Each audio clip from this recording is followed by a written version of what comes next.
Hello and welcome to the Tabletop, and today I make a video about BoltACtion 3rd edition, Learn to Play. And from time to time I think a video like this is nice because a lot of new people are joining the game. As I understand, the game has been around for a long time, and now it is in 3rd edition. Some call it also V3, as you can see here. Yeah, Learn to Play V3, and it is a great game. It has always been a good game, and I think now it is the best ever. It isn't without flaws, but again, it has a pretty cool gaming system because it uses these dices as activations. So you bring units, and each unit you bring gets a dice, and then you put all the dice in the bag, and you draw from that bag without looking into it. And I have fun playing it as historically. I have fun playing it as a fun tabletop game. And as you can see here is the Brad Pitt Fury. I have fun playing it as a movie with friends, and we have always fun. And even if I'm losing, or even if I'm not coming out on top, I have always fun with this game. I don't know, something about BoltACtion and probably even the Warlord systems that just brings fun. So let me show you how I will show you the game. And before I start, shout out to the Tiki Hut for supporting the channel. I reached monetization a couple of days ago. If you want to support the channel, support it with $1 or $2. It helps buying minis, glue, colors, and everything I learn and the problems I solve will go into the channel. And yeah, let's get back to it. So, lately in our local uh, game group, like a lot of people play Warhammer 40k, Age of Sigmar, Necromunda, the GW systems, and lately a lot of people are coming over to BoltACtion. Some even said I'm not super much interested in the game, but I'm kind of saying it's spreading like wildfire because like each game is really fun. The minis look cool. I think the price is also pretty affordable.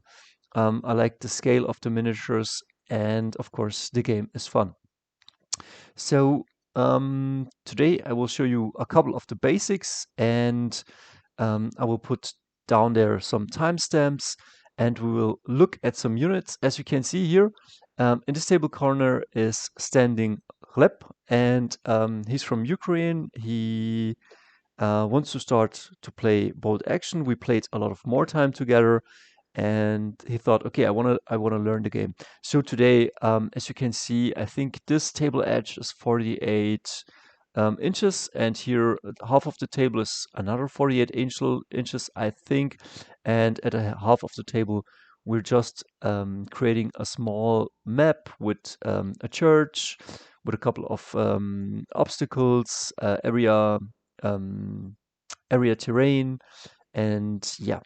So, and I brought each of every one, each of every unit, which I think is included in any of the Warlord starter armies, and which you will encounter on the field. So I brought a tank or a vehicle so that we could look at the vehicle. How does it work? I brought a heavy weapons platoon, which, okay, how do MMG works, how do mortars work, or medium mortars work.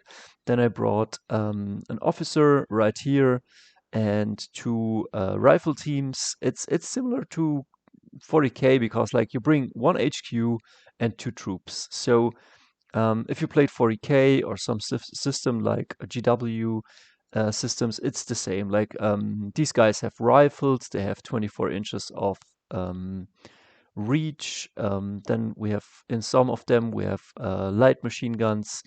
I with Americans have BARs, so they have 30-inch of shots. But as you can see, the Germans, they have their MGs, light machine guns, and this is 36-inch range and has a couple of more shots than the rest. So kind of like a heavy bolter, mortar, and all of that stuff. And also the way like these are my elites. Then you have a tank, and then you have a sniper. But we'll come to that in a second. So let me show you each unit type, or let's just go over it. So in version 3, you can choose to build platoons, and it starts with a rifle platoon. So you get an officer. He can be alone like this one, or he can be with a buddy. He can be regular, veteran, or unexperienced. We'll go into that later. And you bring one HQ, and then you bring 2 troops. I think these are my 2 troops, and these are then the elites with some assault rifles or SMGs. But I'm bringing should be 7 dudes, 7 soldiers with rifles, and the NCO maybe has an LMG, but I think that my NCO has a rifle too. So normal dudes, they have one shot, 24 inches of, yeah, well, I say reach, but like shooting distance. And all the LMGs and MMGs have 36 inches. And then there are heavy machine guns or autocannons. Those have like 48. And then you have the cannons on the tanks and all of that. But it's not too much. Like it is, yeah, let's go into these. Um, then there are different veterancies. You will see in a second. This is like a demo game, your first demo game, but there are different type of troops. Like these are regular dudes. If you, let's say, if these guys shoot at these guys, you have to roll a dice, and on a 4 up you hit those guys. So you have a 50% chance to hit the enemy or what you're shooting at. But if they move, then they get a -1 penalty. So if they move up to here and they shoot at these guys, they only hit on a 5. And if they have a pin means they got shot last round, and they are kind of like not panicked, but they have a pin. They got shot at, so they're careful, and also the morale isn't that high. Um, and that gives you also a minus to hit. And once you hit them, you have to roll to wound.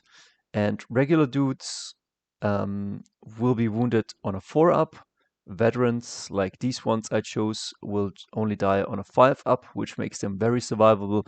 And let's say this dude would be an unexperienced. This guy would be wounded on a 3, and so it dies pretty easily. But every unit type has its own use.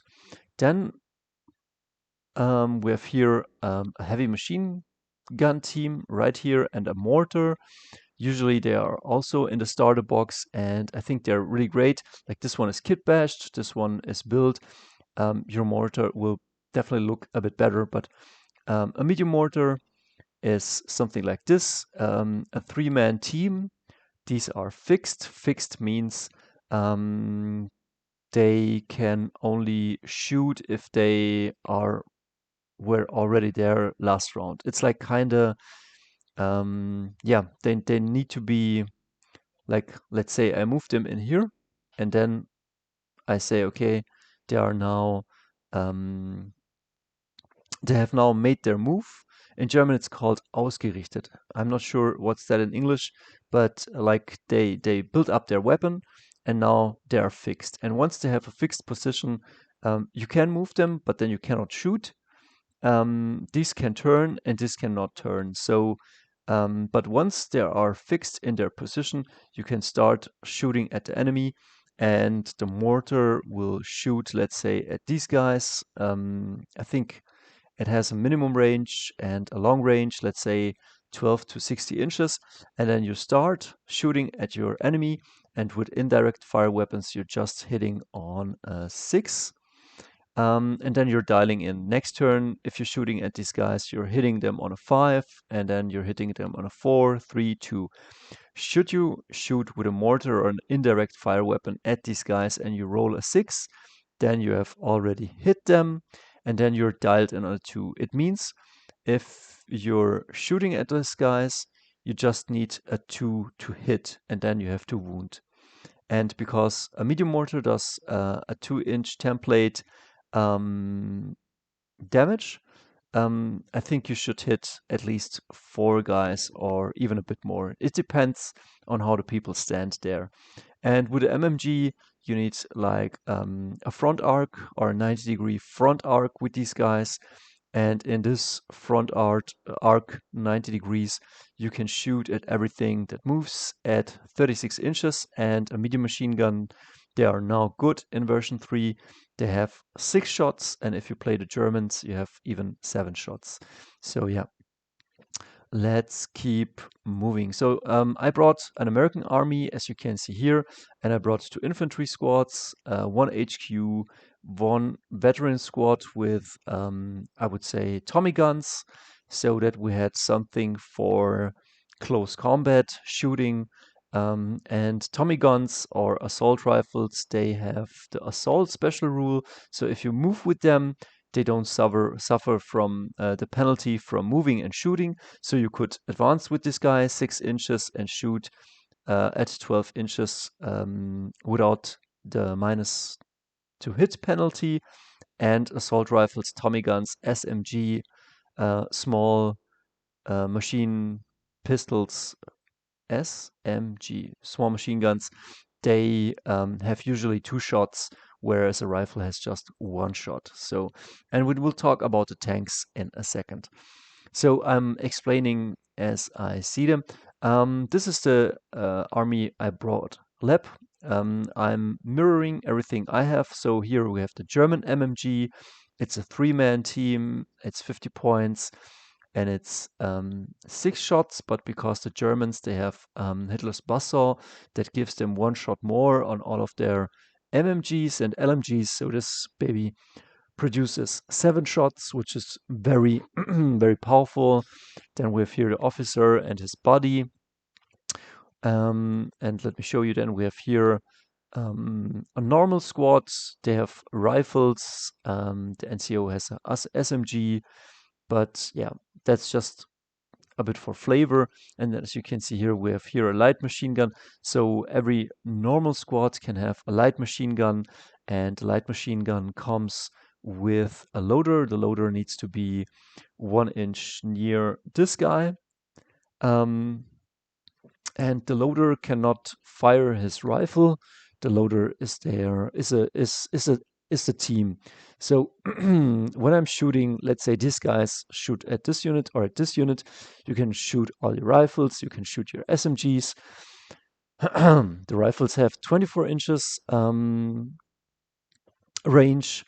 The SMG or the assault rifle has 12 to 18 inches, and these guys, they have a 36-inch, and a German LMG can shoot same as the other LMGs, 4 shots, but the German get a shot more. So this is kind of like your heavy bolter. It has more shots. It makes the troop a bit more expensive, but you get long range fire. You go from 24 inches to 36 inches, and that can make all the difference. You can kill troops with it, or you can put pins on enemies. And we'll talk about pins a bit later. So this is the German assault rifle dudes. As you can see, wait a second, I have to drink. Okay, it's better now. So these guys have assault rifles. I think only the Germans have assault rifles. It's the Sturmgewehr 44, Sturmgewehr 44, and they have an 18-inch range and produces also 2 shots, and they have also assault. So I brought also Chleb, a tank, so we both could have a tank. And as you can see, the tank has here an MMG. It is mounted on a vehicle, And usually MMGs have 6 shots, but on vehicles it halves the amount of that. And then you have a cannon, and this cannon has a range value and it has a penetration value, and this is a heavy anti-tank gun, and it has a penetration of 6 plus. What does it mean? Let's say we're shooting at the enemy Sherman, and this is a Stug 3. The enemy Sherman and this Stug 3 are armor 9. That is a medium tank. And if I'm shooting with this anti-tank gun, I would hit on a 4. Let's say I'm hitting on a 4. And then I have to say, can I damage the enemy armor? So you take your penetration value. This is penetration 6. Then you compare it with the armor value. The armor value is 9. You subtract 6 from 9 and you get 3.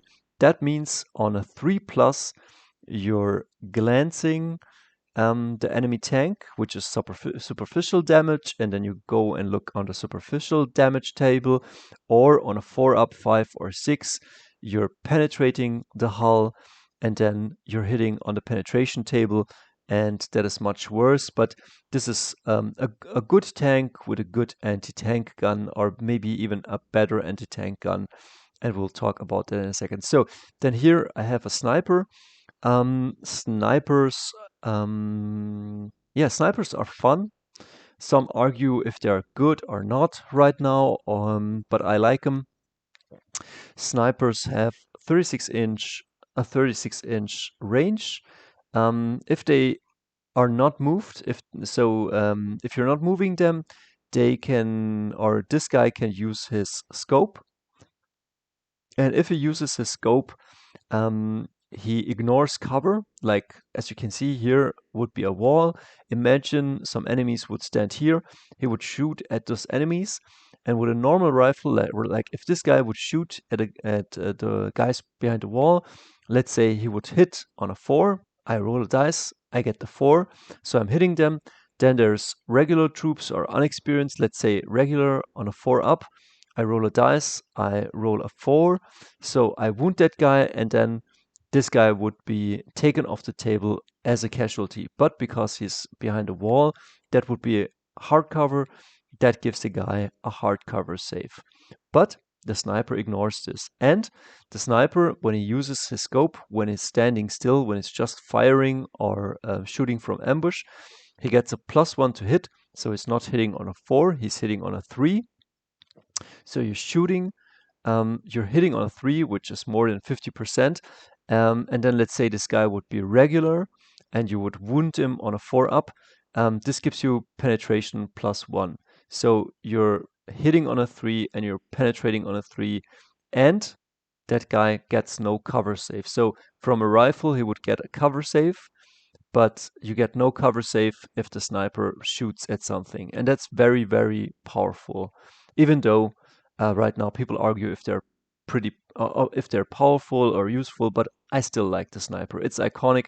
And as you can see, Gleb also got a sniper, a German sniper. This one is called Hans. It's my first sniper I built. And so at the beginning of the game, you put on the table your infiltrator units, or there are units that have the infiltration keywords, and these are snipers and spotters.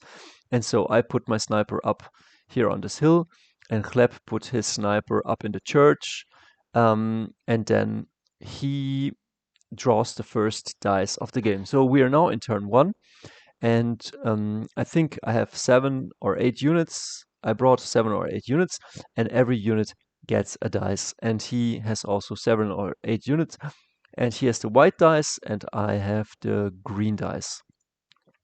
And we're playing first wave, which means that you pick a dice and then you come on the table from the table edge, and because these are fixed, he is taking the dice, he gives them a run order, and normal human beings or soldiers in this game can advance 6 inches, which means they can walk or sprint and then shoot. Or if they run, they're double the move, but then nothing else can be done.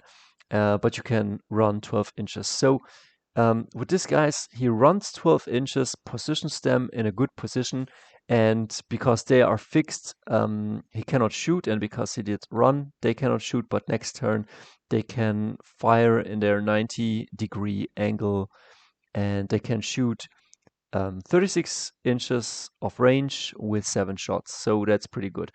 Then he picks the second dice, and he brings in the mortar, and to my knowledge, the mortar can just advance or run 12 inches because it's a heavy, it's a heavy weapon. So I don't know, like this is also a heavy weapon, but you can run with this, but this can only be run or advanced 6 inches. I have to check my rules, but I'm pretty sure that's how it goes. And then as you can see, I think he can't see anything from my table edge because I haven't drawn any dices. So he runs in with this squad 12 inches, and so he's just gaining ground. And as you can see, he's putting the LMG in the front because this one has the most reach, and should he take some casualties, he can take away from the rifles, and probably like these guys are the last to survive even over the NCO just because it has more shots, and yeah, just because of that. So again, he has another squad. I don't know. I don't know how I can fire it, but I think they just advance in or they run. But yeah, the dice are cool. Then I come in. As you can see, I have picked 2 dice, and I run with these guys. So I run them up. No shooting for these guys, but they are now in a good position. And the Americans, I've brought not my LMGs or not my Brownings, I've brought my BARs, and these are assault rifles. No, they're not assault rifles, but they have 30-inch reach and they have 2 shots. And I have 2 of them, and it's more or less like an LMG, but yeah, and they're a bit cheaper. And then I come in with my Sherman Tank. This is a Fury Sherman, I call it. I think it's a 76 millimeter gun. And this, I have the same loadout as the Stug. This is a 9+ medium tank. There are, let me explain. Like, let's say this guy is an unexperienced. This guy has a 3 up to wound. Then let's say this one would be a regular 4 up. Let's say this guy would be a veteran 5 up. Then we have jeeps and motorcycles. Those are a 6 up to wound. And then we have armored carrier like a Hanomag or like a troop transport.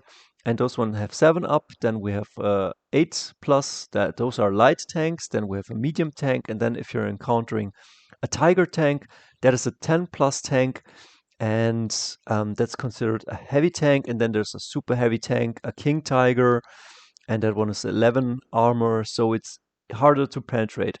And I have a good gun on this guy, on this tank, and Clap has also a good, how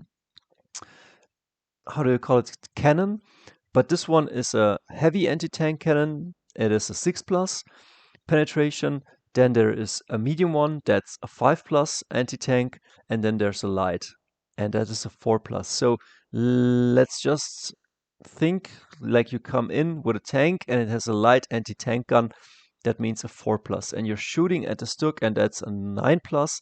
Then you make 9 minus 4, and on a 5 you would glance, and on a 6 you would penetrate, and that's not super much. It can do the job, but yeah. But just saying, okay? And I think I come in, I fire, and I don't know if I hit something, and also tanks, like your infantry, can walk 6 inches and run 12. Your tracked vehicles can advance 9 and run 18, and your wheeled vehicles like trucks or jeeps, they can advance 12, and then they can run 18. So if I would come in here with a jeep, I could advance till this point and then shoot with the MMG, for example. But they are soft-skinned, so there's always a drawback and all of that stuff. And here, as you can see, my officer hides behind my tank, and here comes in my elites. Yeah. And as you can see, I think Chleb, this unit takes a pin, probably from the MMG, like this guy has a hull-mounted MMG. It can shoot 3 shots from here, and then you have a coaxial. This means you have here you can fire either your big gun or an MMG that's in the turret, and sometimes you can also buy a pintle-mounted MMG, and there are many variations of how many weapons you can take. But they take a pin. So what is a pin? Every time one of your units makes a hit on another unit or vice versa, that unit gets a pin. That means they got shot at and they are now a bit itchy, twitchy. They are, you know, they got shot at, so their morale could be shaken. And as you can see here, you have dice, and every time you put down a dice, you're giving an order. You're the general of the game, and you're saying to this guy, fire. You're saying to these guys, advance and do this, or go in ambush. And every time you give this order, if they have no pins, they just take that order and do it. But if you have a pin or more pins, you have to pass a morale check. So let's say next turn, Chleb will give this guy a fire or an advance order. Let's say he gives him a fire order and they have 1 pin. He now needs to take 2 d6 dice and roll. And you have to roll equal or below your morale. So these are regular troops. They have morale 9. So with 2d6, you have to roll a 9 or below. If he rolls above that, they fail their order check and they go down and they do nothing for a turn, which is bad or can be bad. But now you can see we have an officer, and this officer is within 6 inches. This officer is a second lieutenant, and in a 6-inch bubble, he gives a +2 morale boost to his troops. So these guys go from morale 9 to morale 11. They still have to take the order check, but they would just fail on a 12. And what that means, that would be FUBAR. So that is when something goes terribly wrong. Then they would either flee or they would shoot friendly fire. But that's a story for another day.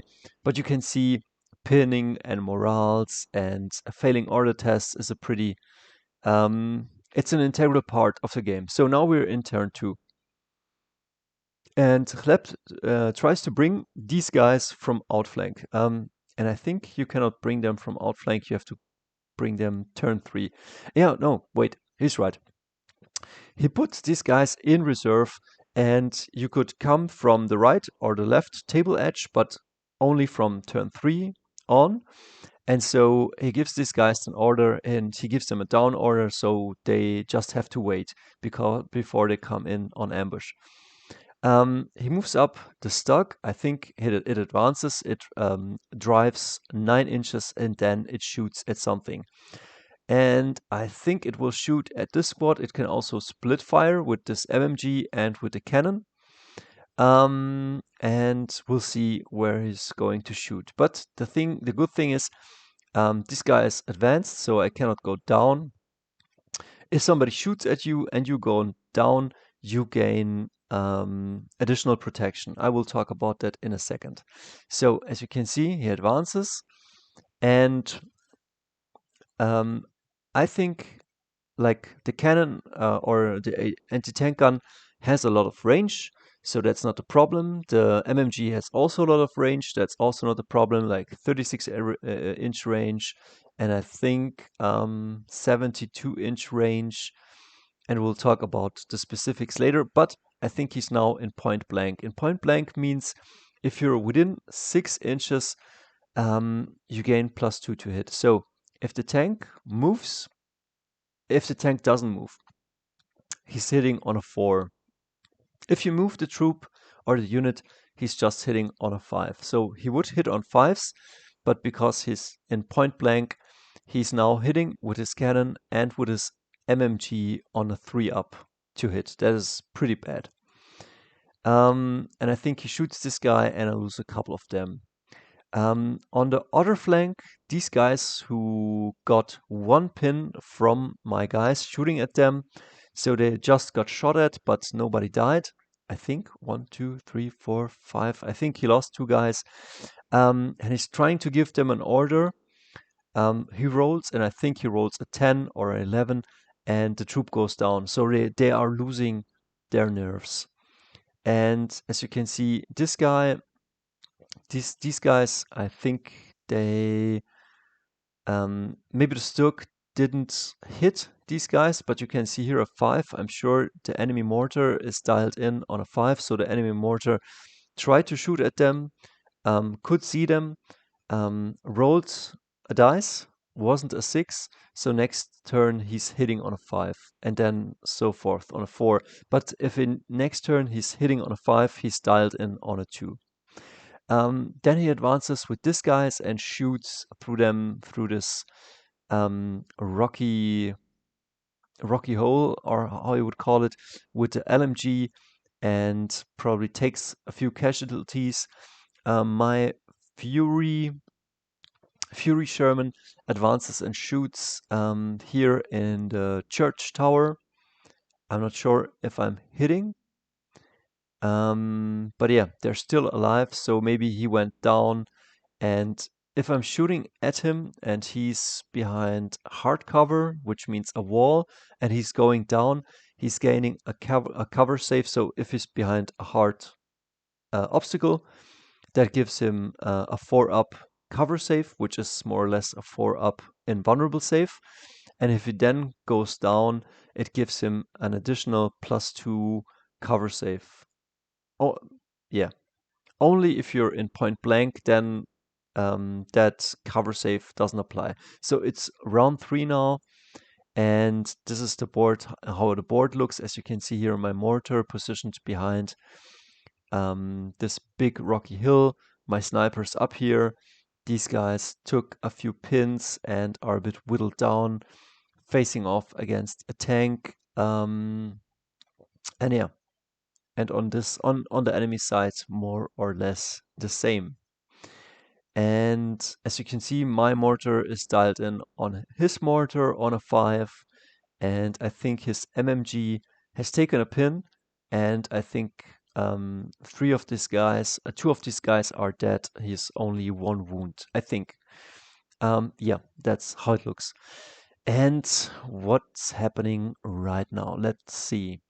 So I think I'm advancing with my guys and shooting. So it's definitely, you always try to shoot the enemy, putting on pins. Every time you have a pin on your unit, you're also hitting 1 worse, because like they are not fully concentrated. And yeah, let's see what's happening now. Yeah, I think this is happening. I think he's drawing a dice and the tank can now activate. The tank can definitely move or shoot or move and shoot.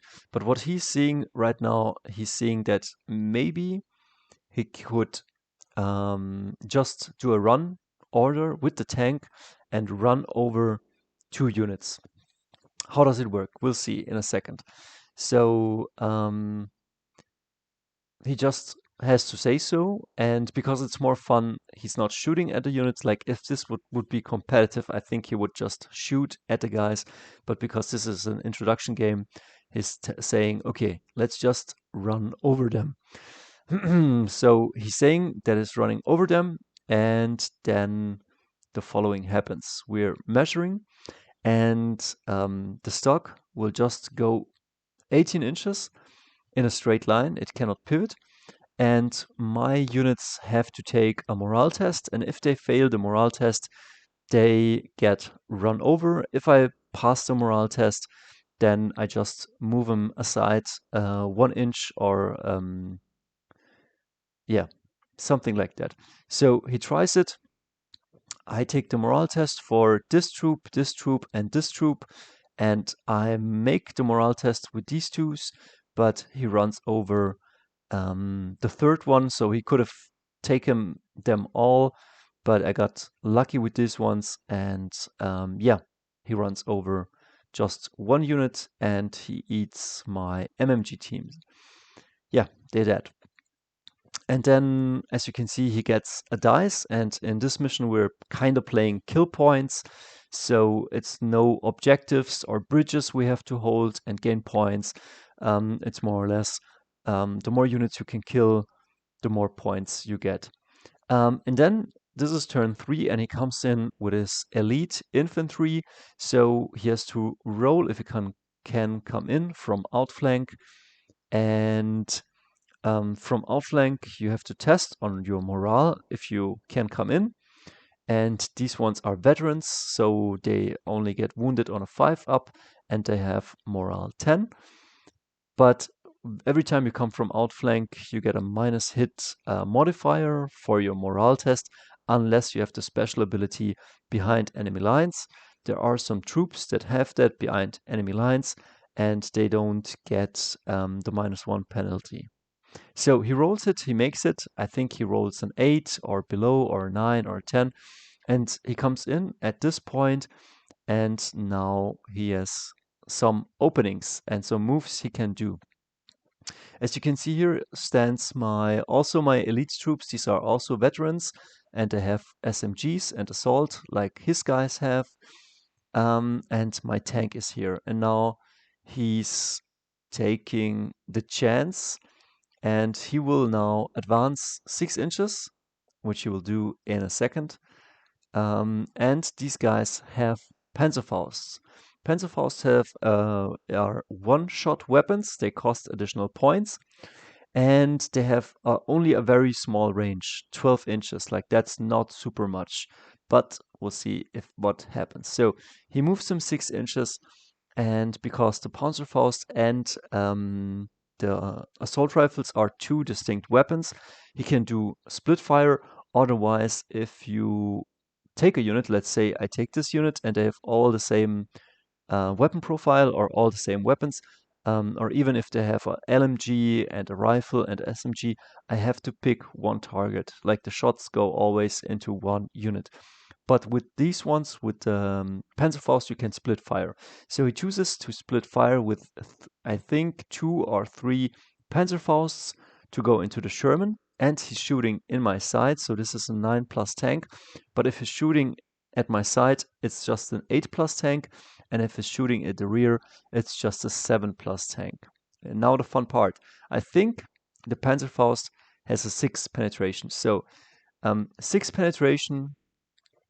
This is armor 9 going to armor 8 in the side, and then you're hitting on a 2 up. So he only fails to hit if he rolls a 1. And a 1 is always a miss, and a 6 is always a success.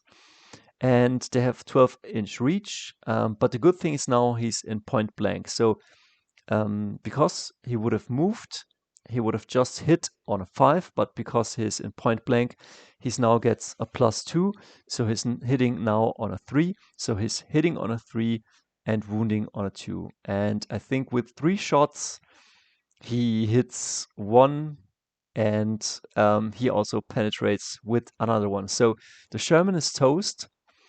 And what does he do next? He has 2 guys, which he hasn't yet activated, and they have assault rifles. So they get no penalty for moving and shooting. They are well within the range of these guys, and they have 2 shots, and again, the weapon has assault, so no penalty. So 4 shots hitting these guys on a 4. And I think he shoots these guys, and I think I lose 1 or 2 guys. The cruel thing is also I don't get really cover. I think this doesn't provide enough cover, maybe soft cover, but in point blank you don't really get cover. So he's shooting at these guys, and let's say he rolls with 4 dice. He's hitting on a 4. Let's say he hits with 2 or even 3. Then he needs to wound, and that's where the veterans shine. he has to wound now on a 5-up. And so he rolls those dice, and maybe he gets 3 4s, so he doesn't wound anyone. But let's say he has two 5s and 1 6, so that would be 3 casualties unless I get some cover saves, but I don't think so. Because you have to stand behind a wall, and I don't know if we declared that this gives any kind of cover. Anyways, I'm advancing with these guys and putting pressure on the enemy. And as you can see, I want to eliminate his MMG team, but they are holding on. I think the only one alive is this guy, and he has now 2 pins.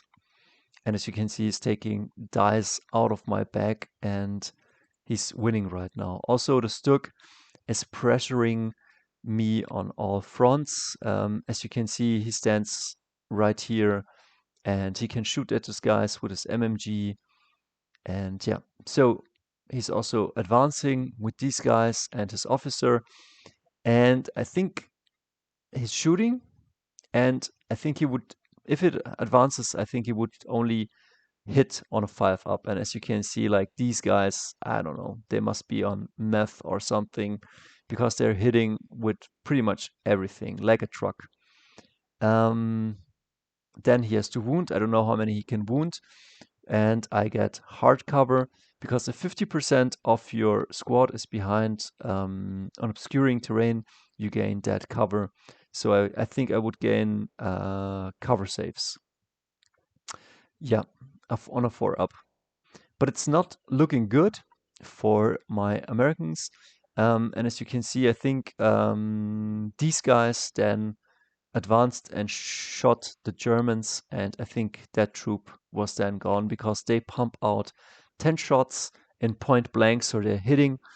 Or maybe I did a close combat, I don't know anymore. But yeah, those are gone, his veterans, and now he's trying to shoot me with his regular dudes, but they are well equipped with German LMGs, and as you can see, he's definitely hitting me on 5s, and it's turn 5. And I'm trying to hold on and get as much cover as I can, and I try to pepper the Germans.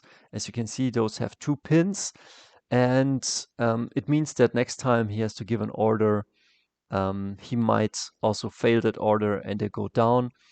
And the enemy tank is pressuring my flank, and these guys are pressuring my flank, and my sniper goes. Yeah, there he dies. Another dies out of the bag. And now it's turn 6, and I do the last desperate effort. I think I run in with only 2 guys. As you can see, they already have a pin, but my guys are veterans, and his guys are regular guys, and mine have SMGs, and his guys have MMG and rifle, and this guy has a submachine gun. So there is a rule: if you have a submachine gun or if you have an assault rifle, then you have tough fighter. Also, if you're riding on a horse, tough fighter means that if you go into close combat, you can re-roll your failed to hit rolls, or is it to wound? No, you can re-roll your failed to wound rolls, because in close combat, no, to hit. So I'm going into the close combat. These ones have 1 attack each, and he has 3 attacks. So it's 2 dice versus 3 dice. So wait a second. I think they hit. It's to wound. So you can roll your 2 wound rolls. And I'm looking to wound these guys on a 4-up, and he's looking to wound my guys on a 5-up. So it gets harder for him to hit my veterans, because they only die on a 5-up. It's a bit easier for me. It's a 50% chance because it's a 4-up. And if I roll 2 ones to hit, let's say that would be the end. It's not, because I'm tough fighter, so I can re-roll those 2 wounds, and then I might have 2 4s, and I kill 2 of his, and he might roll 3 dice, and he rolls 1 5 and 2 3s. he can only reroll 1 for his tough fighter. He rerolls, he gets again a 3, and then I think I win the close combat.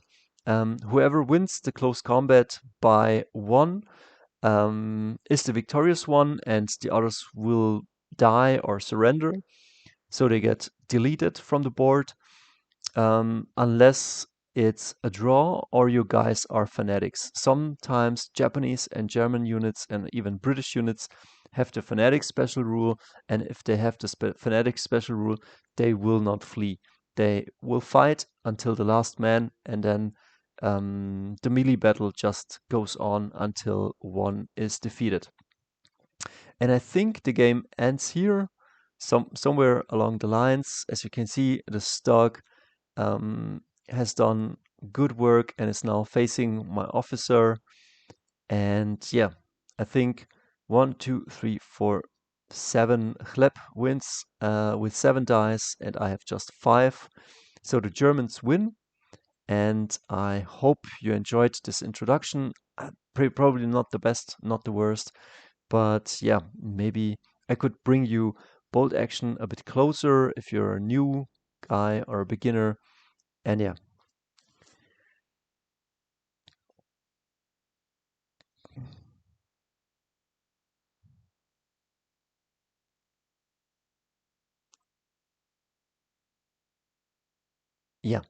let's see us until the next game, and have fun, and check out my other videos on the topics on how to magnetize your minis, what's the best loadout is, and a lot of other stuff. See us. See ya.